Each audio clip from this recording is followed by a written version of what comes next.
Kanchipuram Varamahalakshmi Silks, the Grand Banarasi Mela. First time ever in Hyderabad starting from November 1st. నమస్కారం, welcome to I dream. నేను మీ సంగీత. ఎన్ని సంవత్సరాలు మీరు ఒక ఇంట్లో అద్దెకు ఉన్నా మీరు మాత్రం ఓనర్స్ కాలేరు. సుప్రీంకోర్టు రీసెంట్గా ఒక జడ్జిమెంట్ అనేది పాస్ చేయడం జరిగింది. ముందు ఎలా ఉండేది అంటే ఒక టెనెంట్ ఎవరైనా ఉంటున్నప్పుడు కంటిన్యూస్గా అదే ఇంట్లో 12 సంవత్సరాల పాటు కనుక ఉండుంటే వారే ఓనర్షిప్ కిందికి రావడం జరుగుతుంది. వారే ఓనర్స్ అని చెప్పేసి అంటూ కూడా కొన్నిసార్లు జడ్జిమెంట్ అనేది వచ్చింది. ఢిల్లీ కోర్టు ఇచ్చిన కోర్టు ఒక స్టేట్మెంట్ ఇవ్వడం జరిగింది. ఇచ్చిన తర్వాత దీనివల్ల చాలా వరకు అవసరం ఎదుర్కొంటున్నారు. ఓనర్స్ ఎక్కడో రెంట్కి ఇస్తారు, ఎక్కడో ఉంటారు, ఏదో కంట్రీలో ఉండడమో లేకపోతే వేరే స్టేట్లో ఉండడమో లేదంటే వేరే ఊర్లో ఉండడమో ఇలాంటివి జరుగుతూ వస్తాయి. సర్లే వీళ్ళు ఎప్పటి నుంచో అలా ఉంటున్నారు కదా, మనకు ఎలాంటి ఇబ్బంది కలగట్లేదు, ఎలాంటి గొడవలు చేయట్లేదు, ఎప్పటికప్పుడు రెంట్ ఇన్ టైంలో వేయడం జరుగుతుంది. అదేవిధంగా మనం ఏమన్నా ఇంట్లో ఏమైనా చిన్న చిన్న రిపేర్ వర్క్స్ ఉన్నా కూడా వాళ్ళే చేసుకోవడం జరుగుతుంది. మనకు మాత్రం రెంట్ ఎలాంటిది కూడా కట్ చేయకుండా వేస్తూ వస్తున్నారు అని చెప్పేసి ఇంకా ఏమీ పట్టించుకోరు. ఎవ్రీ మంత్ అకౌంట్లోకి రెంట్ వస్తుందా లేదా అన్నది మాత్రమే వారికి ఒకటి పాయింట్ పెట్టుకుంటారే తప్పించి మరి ఇల్లు ఎలా ఉంది ఏంటిది అనేది మాత్రం అసలు చూసుకోరు. అయితే కొంతమందిగా మంచి వాళ్ళు కదా వీళ్ళకే ఇద్దామని చెప్పేసి అంటే కొన్ని చూస్తుంటే మీరు ఆశ్చర్యపోతారు. వాళ్ళకి ఇంట్లోకి వచ్చేటప్పటికి అతను బ్యాచిలర్కి వస్తారు, తర్వాత వైఫ్తో వస్తారు, తర్వాత పిల్లలు, ఆ పిల్లలు అందులోనే పెరుగుతారు, పెళ్ళిళ్ళు కూడా అవుతాయి. సో అలాంటి సందర్భాలలో కొన్నిసార్లు కొన్ని ప్లేసులలో కూడా ఏం జరిగింది అంటే వాళ్ళు కంటిన్యూగా ఉంటున్నప్పుడు వాళ్ళు కరెంటు బిల్లుని అంతా కూడా వీరి పేరు మీదకి షిఫ్ట్ చేసుకోవడం జరుగుతుంది.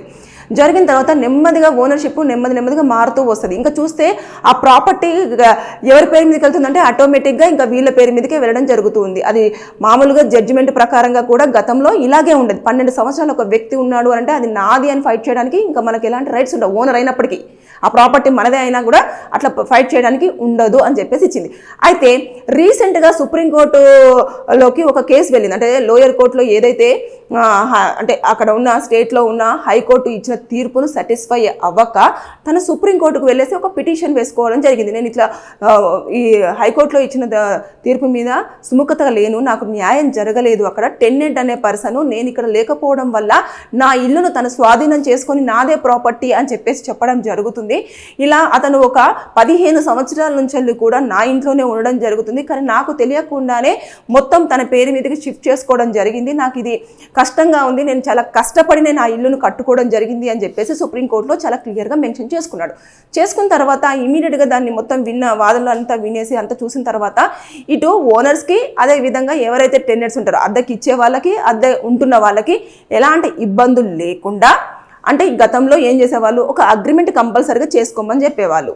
11 నెలలు మాత్రమే అగ్రిమెంట్ చేసేవాళ్ళు. రీజన్ ఏంటి అంటే ఇలాంటి గొడవలు వస్తాయి, ఇలాంటి ఇబ్బందులు జరుగుతాయి, వారి ప్రాపర్టీ తెలియకుండానే వేరే వాళ్లకు స్వాధీనం అయ్యే అవకాశాలు ఉంటాయి అన్న ఉద్దేశంతో ఇలాంటివన్నీ పెడుతూ వస్తూ ఇలా కంటిన్యూస్గా మాత్రం మీరు ఎవరికి రెంట్ ఇవ్వకూడదు అని చెప్పేసి కూడా చాలా స్పష్టంగా చెప్పారు. అయినప్పటికీ కూడా కొంతమంది వారికి ఉన్న వెసులుబాటు అయి ఉండొచ్చు, లేదంటే వారితో వీళ్ళకున్న సఖ్యత అయి ఉండొచ్చు, దానివల్ల కంటిన్యూ అవుతూ వస్తుంటాయి. ఇప్పుడు జరిగిన కేసులో మాత్రం చాలా రివర్స్ అయిపోయింది. కాబట్టి సుప్రీంకోర్టును అప్రోచ్ అయ్యి తన వాదనంతా వినిపించుకున్న తర్వాత ఇది కరెక్ట్ వే కాదు, మీరు ఎన్ని సంవత్సరాలైనా అద్దె ఉండండి, కానీ ఆ ఇల్లు మాత్రము మీ స్వంతం కాదు, అది ఎవరు ఓనర్స్ ఉంటారో వారిది మాత్రమే, వారు కష్టంతో కట్టుకున్నారు, కష్టంతో ఇస్తున్నారు కాబట్టి వారికి మాత్రమే చెందుతుంది.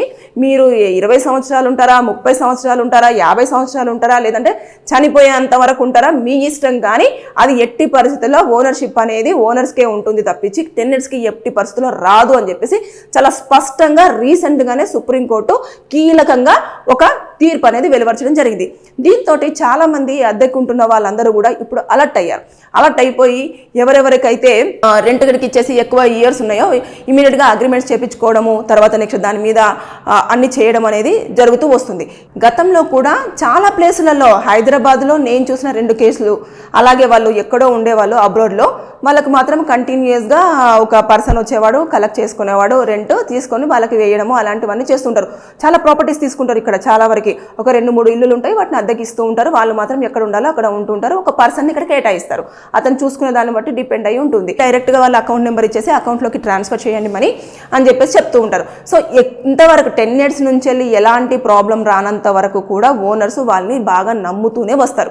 ఎప్పుడైతే ఇలా సుప్రీంకోర్టుకు ఒక పర్సన్ వచ్చి పిటిషన్ వేసుకున్నాడు కదా, ఆ ప్రాపర్టీ నాదండి, నాకు తెలియకుండానే ఓనర్షిప్ మారిపోయింది, అది నాదే, నా దగ్గర డాక్యుమెంట్స్ ఉన్నాయి అని చెప్పేసి మొత్తం పూర్తి స్థాయిలో ఆయన ఎన్కంబర్మెంట్ సర్టిఫికేట్ కానివ్వండి, తర్వాత డాక్యుమెంట్ పేపర్ కానివ్వండి, లింక్డ్ డాక్యుమెంట్స్ కానివ్వండి అన్నీ సబ్మిట్ చేసేసి ఇంకా ఎవరి దగ్గర నుంచి తీసుకున్నాను ఏంటిది అని చెప్పేసి మొత్తం తీసుకొని పెట్టిన తర్వాత అప్పుడు సుప్రీంకోర్టు ఈ నిర్ణయాన్ని చాలా క్లియర్గా ఒక మంచి తీర్పుతోటి ముగించడం అనేది జరిగింది. సో ఇక మీదట అద్దెకి ఇచ్చేసి వాళ్ళకు ఎన్ని సంవత్సరాలు ఇచ్చినా సరే మీ ఓనర్షిప్ మాత్రం ఎక్కడ కూడా మిస్ అవ్వదు.